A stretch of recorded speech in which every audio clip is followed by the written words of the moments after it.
The only option to move him to a full-fledged hospital that is equipped was to move him to Miami Valley, which was 30 minutes away. When they got him there, they said there was nothing they could do.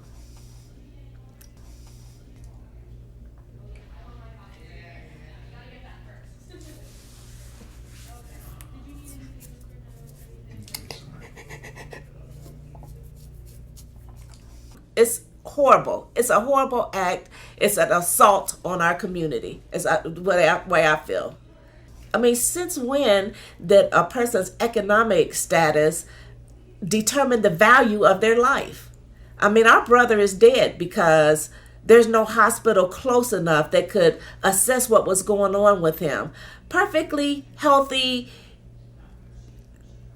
man, 58 years old, dead. Doctors, nurses, equipment, all of that makes a difference. And the people of West Dayton, Northwest Dayton, deserve it just as much as anybody in Oakwood, Centerville, all those other places. We want the same things. We're not asking for anything different here in this community. And for a Premier Network to block that is outrageous. Mm-hmm. Criminal. If it's not against the law, it just should be.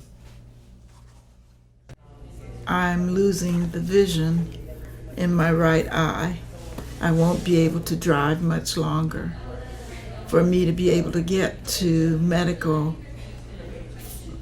facilities for services that I need, I will have to have somebody else get me there. I live a block away from Good Sam, around the corner really. In fact, I can see it out of my bedroom window. They made the decision because their demographics had changed. They were found themselves in the middle of a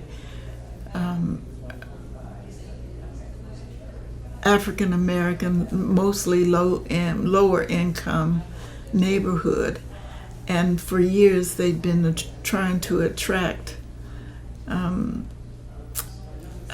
clients, patients, service, people who needed service from as far away as Brookville.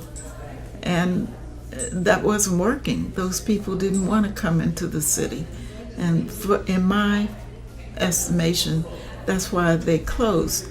But in doing so, they then decided that our side of town was not worthy of their services.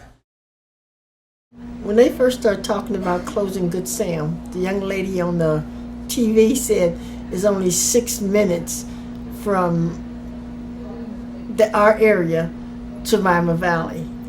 And it struck me that 6 minutes could cost somebody their life. 2 years ago, I had congestive heart failure. The ambulance came and got me, and they was getting ready to take me to the valley. They got to the end of the curve, whether to turn to the right to go to the valley or left to go to Good Sam. By the time the man got down there, he said, she's not going to make it to the valley. Get her to Good Sam now. And when they got me there, they were waiting for me. They took me straight in. They started working on me. My blood pressure has shot up to 298 over 190.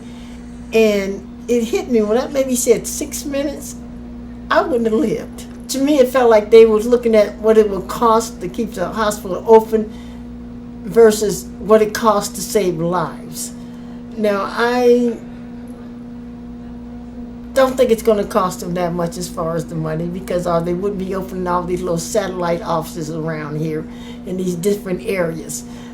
And I don't think Premier Health is really looking at how many lives they may lose in those 6 minutes. Oh, I've had to switch doctors. I even moved so I could be closer to a different hospital because I have health issues.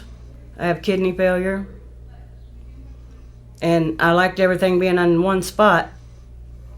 And now everything's scattered out. Like I said, one of them's all the way in Springboro. And everywhere you go, it's like 30 minutes, an hour drive somewhere. And I don't drive. it's like a dagger in the side. Why stop another facility from coming in if you don't want to operate there? Why deny a medical provider to be there? I mean, it just doesn't make sense to me. I know it's about money. I mean, it goes back to civil rights, racism, and all that. I mean, it just, we have to fight.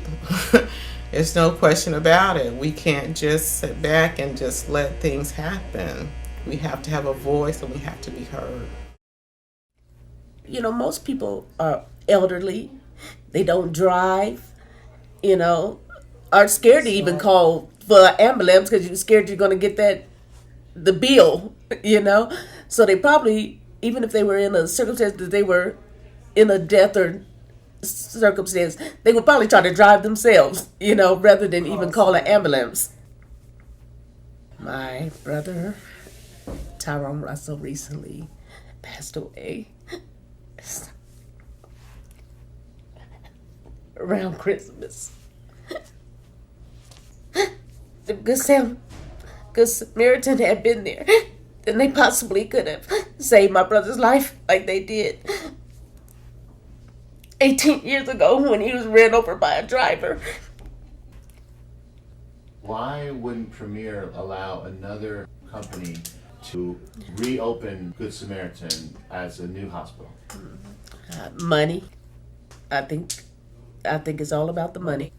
Because I don't know why you wouldn't. They'd rather tear it down than to see somebody come in and put a hospital there, a real hospital.